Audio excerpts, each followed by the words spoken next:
Chris estaba en el muelle, observando con suma atención aquellos ojos que lo miraban atentamente desde el centro del lago. La oscuridad contrastaba con el par de ojos brillantes que se iluminaban con la poca iluminación del entorno y la linterna. Chris no sabía si se trataba de una criatura marina que se asomaba por la superficie del agua o se trataba de algo más. Fue así que tan pronto como los ojos aparecieron, desaparecieron sumergiéndose nuevamente en el agua, llevándose consigo aquella misteriosa y oscura atmósfera llena de penumbra que minutos antes lo había envuelto. Chris pensó que tras ese encuentro, todo había acabado, se dispuso a voltearse, pero de repente el joven Noah Mudaliar emergió sorpresivamente de las aguas, teniendo un repugnante aspecto demacrado. Totalmente empapado por las semanas que llevaba bajo el agua, su cabello y piel en un estado de descomposición muy marcadas.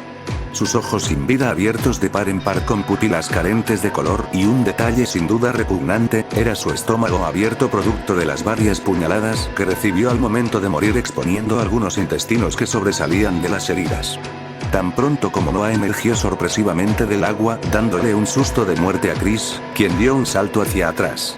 Sin previo aviso, Noah lo agarró del tobillo y con una fuerza sobrenatural, lo jaló fuertemente haciéndolo caer, y lo arrastró consigo dentro a las frías aguas oscuras.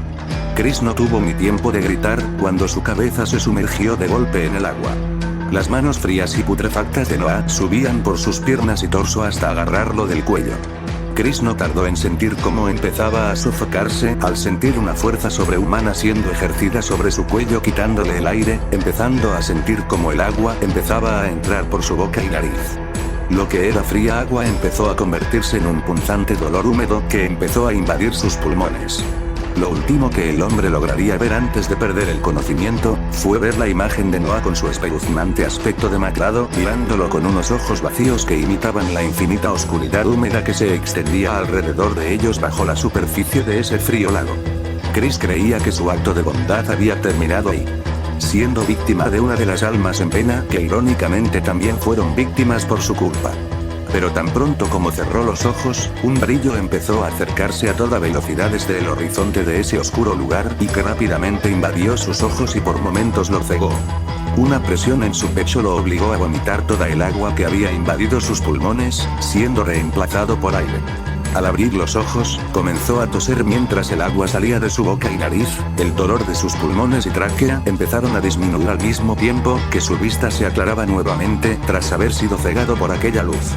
Pudo divisar nuevamente los rostros de Sierra y Alejandro, quienes estaban a su lado, apenas pudo caer en cuenta de que se encontraba a la orilla del lago, pues sus ayudantes lo habían salvado, y que todo lo que vio al ser estrangulado bajo el agua había sido su experiencia cercana a la muerte. Chris pudo oír a Alejandro murmurándole, escuchándose un sutil miedo en su tono de voz. Chris, tenías razón, tú y Sierra, tenían razón en todo. Fue lo que Alejandro le dijo a Chris, quien volteó a verlo con confusión. ¿Qué te hizo cambiar de opinión? Fue lo que Chris le preguntó a Alejandro antes de que el joven desviara la vista a un lado de ellos, indicándole a Chris a dónde mirar para encontrar la respuesta a su pregunta. Chris saltó del susto al ver el cadáver de Noah tendido en el suelo a poco más de 1 metro con un agujero de bala justo en la frente y dentro de una bolsa de cadáveres abierta. ¿Qué fue lo que pasó?, pregunta Chris. Alejandro le responde con lo siguiente. Después de que recuperamos el cadáver de Justin cerca de las orillas del lago, escuchamos un grito que vino del muelle. Y apenas nos dimos cuenta Sierra y yo de ese cadáver que te arrastró al lago. Salté al lago para salvarte pero el desgraciado tenía más fuerza. De no haber sido por Sierra que le disparó en la cabeza a esa cosa, tú y yo nos habríamos ahogado. Tuve que sacarte del agua y hacerte reanimación para salvarte. Chris quedó perplejo. Entonces nunca fueron fantasmas los que lo atacaron, fueron literalmente sus cadáveres. Eso no tenía explicación alguna. ¿Se trataba de alguna especie de zombies o algo así? Fue lo que Chris se cuestionó. No fue sin antes agradecerle a Alejandro y a Sierra por salvarlos que se pusieron manos a la obra para trasladar los cuerpos de Noah y Justin al yate. Al día siguiente por la mañana, tuvieron que hacer un esfuerzo por lograr recuperar el cuerpo de Tyler en el lugar donde Chris les indicó que había tenido el encuentro con el presunto zombie de Tyler. Durante esa misma tarde, comenzaron a planear estrategias de cómo recuperarían los demás cuerpos de los campistas, además de realizar posibles hipótesis del paradero del asesino y de posibles sobrevivientes. Aquella misma noche, Chris fue quien más aportó a las hipótesis al indicar que era el único a quien era directamente atacado por las entidades.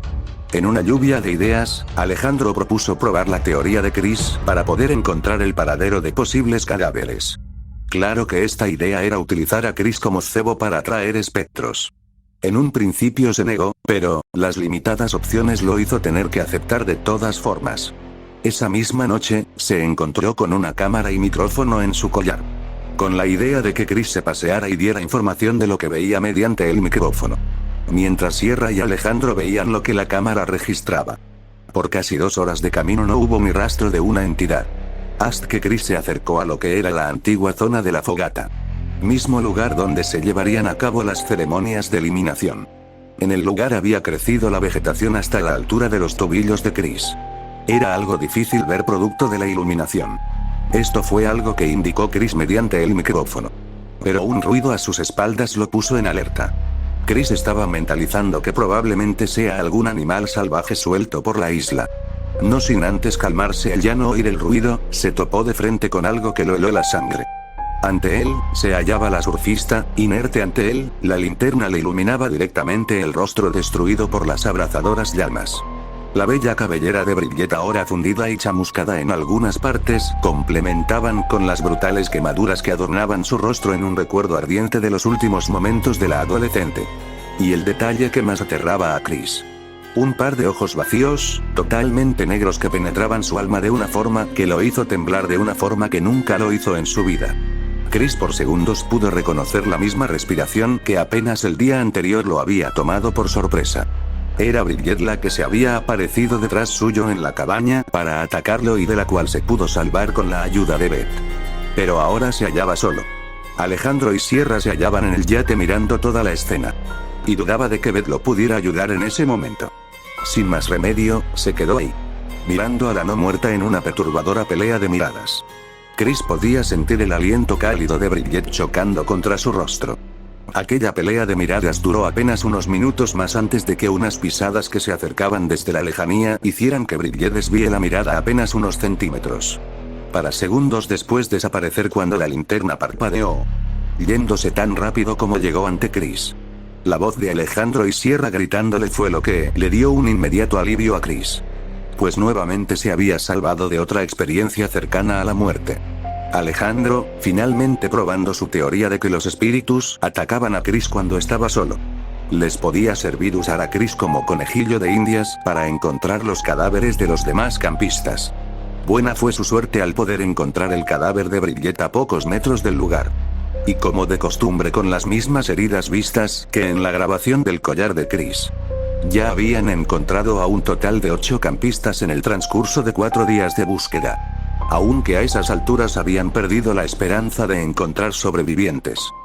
Lo más probable es que ya habían logrado escapar de otra manera. Tras recuperar el cuerpo de la surfista. Decidieron que Chris seguiría explorando más zonas de la isla buscando cadáveres topándose con más espíritus. Tuvo que recorrer varias zonas más hasta llegar a donde era la zona médica. Mismo lugar que había instalado para tratar heridas graves si alguien lo necesitaba durante la realización del programa. Claro que el lugar había cambiado drásticamente al igual que el resto de la isla. Lo que más le llamó la atención fueron 2 cosas. Varias huellas de distintos calzados que dejaban evidencias de que hubieron varias personas que entraban y salían de la tienda médica. Lo otro que más le llamó la atención fue un olor fuerte y nauseabundo proveniente de la tienda médica. Chris ya sabía que podría encontrarse con un cadáver en el lugar. Aunque le parecía un poco extraño que ningún espíritu haya hecho acto de presencia a estas alturas. Habló muy rápido. A pocos pasos de la tienda médica, algo lo hizo detenerse en seco. Un gruñido tan grave como el de una bestia hambrienta se pudo escuchar desde el interior de la oscura tienda. Al mismo tiempo, pudo sentir cómo el suelo vibraba bajo sus pies a medida que lo que sea que se encontraba adentro de la tienda se acercaba. Al igual que el hedor se hacía más fuerte al punto de sentir que los pulmones le ardían. Fueron las cosas que marcó la llegada de él. O mejor dicho, ellos.